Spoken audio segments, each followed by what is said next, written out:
I'm seeing these first 100 days as the most disastrous first 100 days of any presidency that I can think of. And that probably goes for the Lincoln administration as well, when you had 11 states of the Confederacy secede. So good to have you with us. Well, given your criticism of the president, is there anything he's done in these first 100 days that you think has been beneficial, that you would be willing to applaud? Sure, he got control of the border, which was, I think, politically an unforgivable mistake by President Biden that cost him and the Democratic Party dearly. And Trump was able to do it almost through rhetoric alone. Hi, I'm Janice, and I am co-founder of Jews United for Democracy and Justice, as well as the America at a Crossroads weekly virtual town hall series. If you like this video, don't just watch. Head over to our website where you can subscribe for early access to new programs, see our upcoming schedules, and participate in our weekly live streams. You can also connect directly with our guests live on Zoom.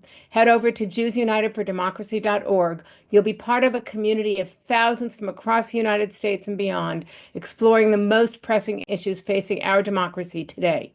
Thanks for watching.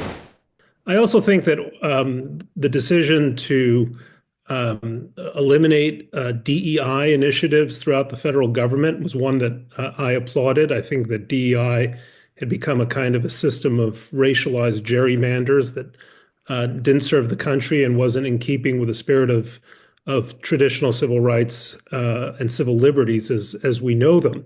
And I make those points because I actually came into this administration intent, having been a never-Trumper since 2015, to bend over backwards to see if I could give him the benefit of the doubt, to see if I could find areas of agreement. One other point I should add is finally going after the Houthis in the Red Sea in Yemen in a way that his predecessor hadn't was important.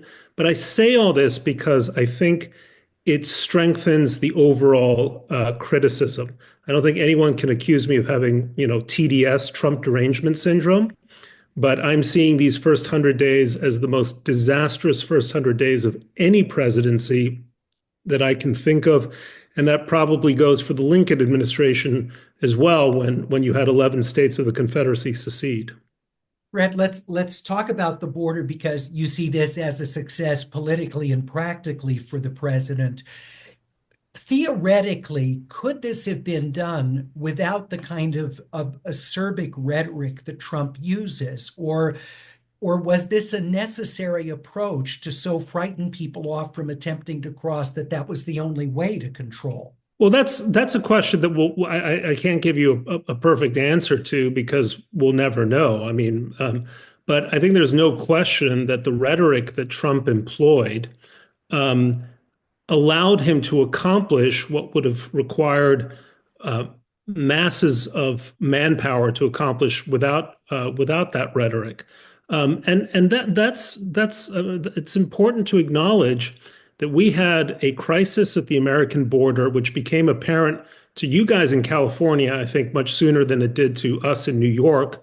But as I walk the streets of New York City and see homeless migrants on the streets in a way that reminds me of my hometown of Mexico City, it's a vivid reminder of what uncontrolled migration means in the real world and its effects. And I'm a great proponent of legal immigration. Its effects have not been good, not least, Larry. That issue did more to turbocharge the far right in the United States than any other one.